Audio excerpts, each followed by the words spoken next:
Most people are taught that beliefs are the engine of human behavior. We are told that what you believe determines how you act, how you decide, and ultimately how your life turns out. This idea is repeated in the schools, books, therapy rooms, and motivational speeches until it sounds unquestionable. But when you look closely at real human behavior, this explanation collapses. Beliefs are not the starting point, they are the explanation we invent after something deeper has already happened. What actually runs the show is the nervous system. The body reacts first, and only afterward does the mind step in to justify the reaction. Human beings like to think of themselves as logical creatures. We like to believe that we weigh options, assess facts, and then make rational choices. In reality, the process works in the opposite direction. The body senses safety or threat in milliseconds. Muscles tighten or relax. Breathing changes. The eyes blink faster or slower. The posture shifts. Only after these signals are already in motion does the thinking brain begin to speak. It creates a story that makes the reaction seem reasonable. That story is what we later call a belief.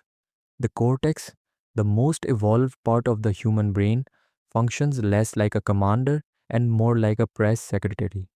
Something happens inside the nervous system, and then the cortex writes an explanation that sounds coherent. This explanation gives us the comforting illusion of control. We say, I believe this, therefore I acted that way. But the truth is closer to I felt something, and then I explained it to myself afterward. Once you understand this, you stop taking beliefs at face value. You start seeing them as outdated software written to protect the system at an earlier point in life. Consider how most beliefs are formed. They are rarely the result of careful reasoning. They are usually born in moments of emotional intensity, especially in childhood. A child who is humiliated in front of peers does not sit down and logically conclude that speaking up is dangerous. Their nervous system records a spike in threat. The body learns that visibility equals pain. Years later, the adult avoids speaking in meetings and calls it a belief about introversion or professionalism. But the belief is not the cause, it is the justification layered on top of an old safety response. The same pattern appears in countless forms. A young person who is shamed for their body does not analyze social standards and decide that desire is wrong. Their nervous system associates attraction with disgust or danger. Later in life, they struggle with intimacy and label it a belief about morality or standards. Someone who is punished for telling the truth does not philosophically decide that honesty is overrated. Their system learns that truth leads to pain and that deception leads to survival. The belief that lying is necessary comes later, written to defend the behavior.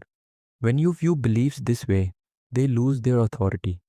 They are no longer sacred truths that define identity. They become old strategies that once kept the system safe. And like any outdated software, they can continue running long after they are useful, slowing performance and distorting reality. The problem is that most approaches to change never drop below the belief layer. They argue with the stories instead of listening to the body that created them. The nervous system does not lie. It cannot. It speaks through physiology, breathing patterns, muscle tension, facial expressions, posture, eye movement, and vocal tone reveal what a person is actually experiencing in real time. These signals show you what the system believes about safety long before the mouth forms words.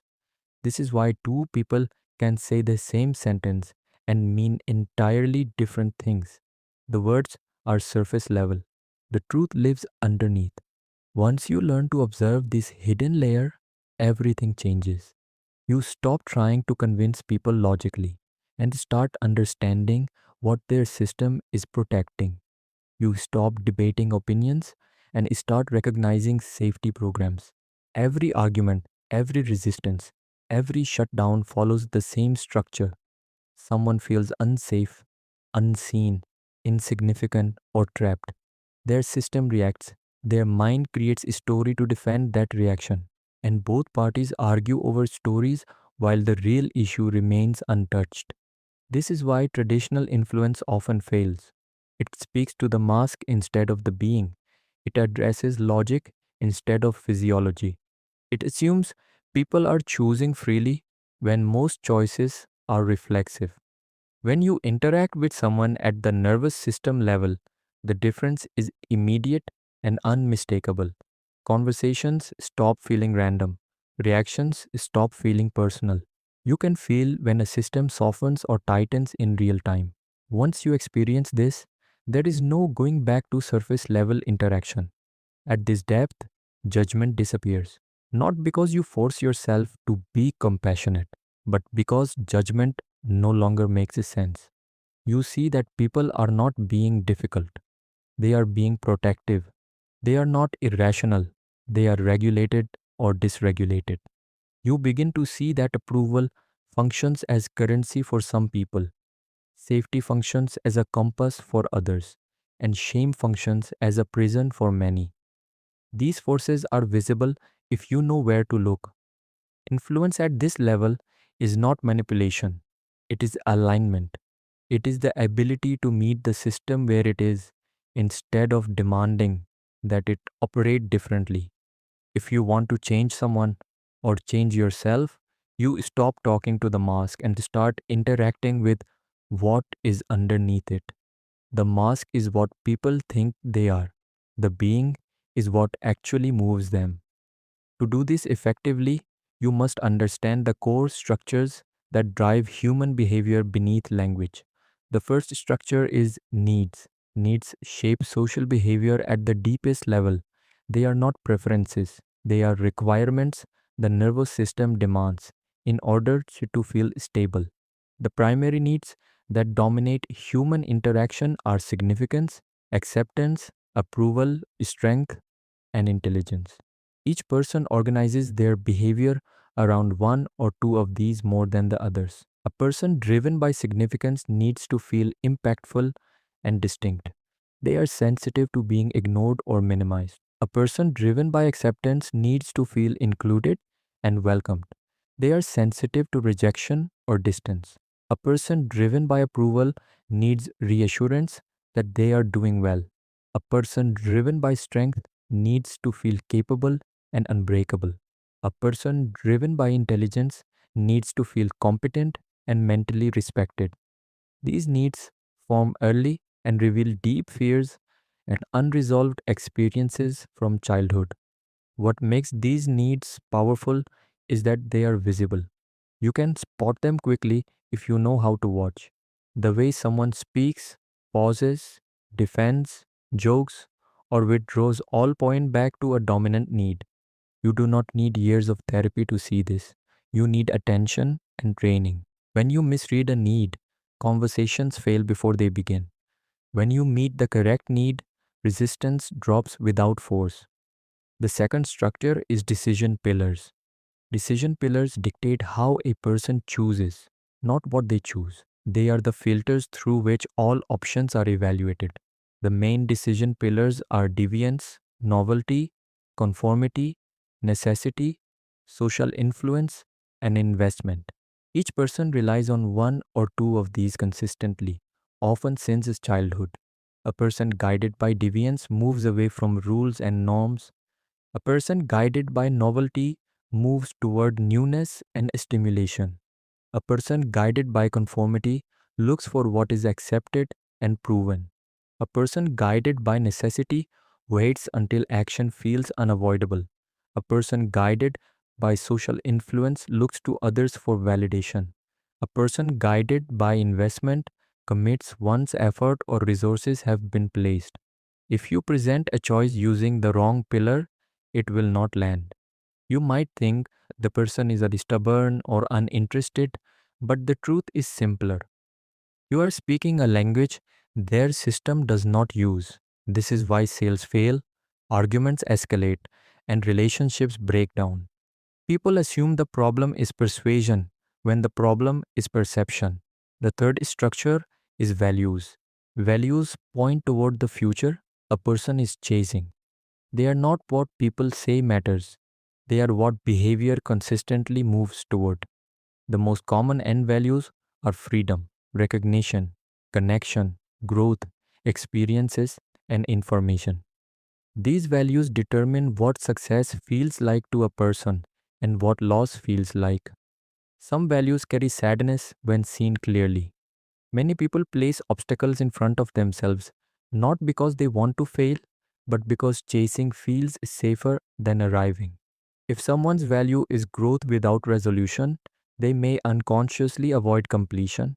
If someone's value is freedom, they may recoil from offers of connection. If someone's value is recognition, they may sabotage peace. When you misunderstand values, you create friction without realizing why. When needs, decision pillars, and values are aligned, influence feels effortless. When they are mismatched, nothing works. You might offer acceptance to someone who needs significance and watch them shut down. You might pitch conformity to someone driven by novelty and watch them walk away. You might offer connection to someone who values freedom and feel them pull back. These failures are often dismissed as bad luck or numbers, but they are not random, they are predictable. The moment you learn to see these layers, interactions transform.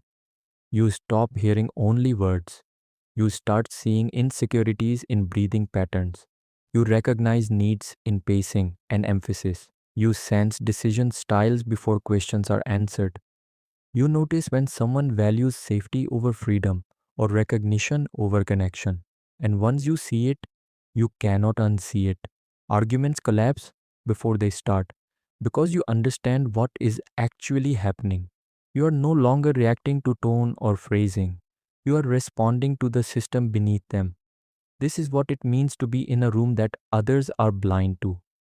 It does not make you superior, it makes you responsible. At this level, influence leaves a mark. One path leads to being forgotten. The other leaves a fingerprint on someone's nervous system. People may forget what you said, but they do not forget how regulated or seen they felt around you. This applies to leadership, relationships, negotiations, parenting, and self change. It is also important to understand that this is not about becoming perfect. Humans are messy systems. Everyone carries outdated software. Everyone runs safety programs that no longer serve them. The goal is not to eliminate this mess. The goal is to stop judging it in yourself and in others. Judgment is often a way to avoid seeing our own patterns. When you get better at seeing what is actually happening, compassion becomes practical. You feel better about yourself because you stop fighting your own nervous system. You feel better about others because you understand what they are protecting. From this place, change becomes possible. Not forced change, but organic change.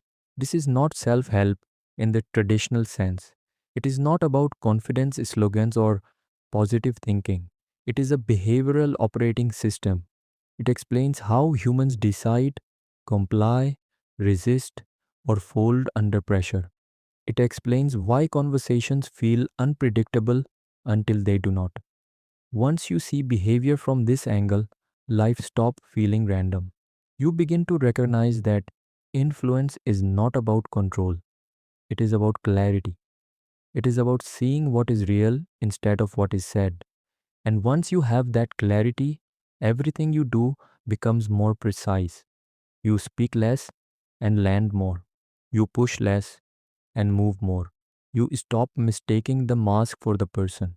And when that happens, you will wonder how you ever lived without seeing it.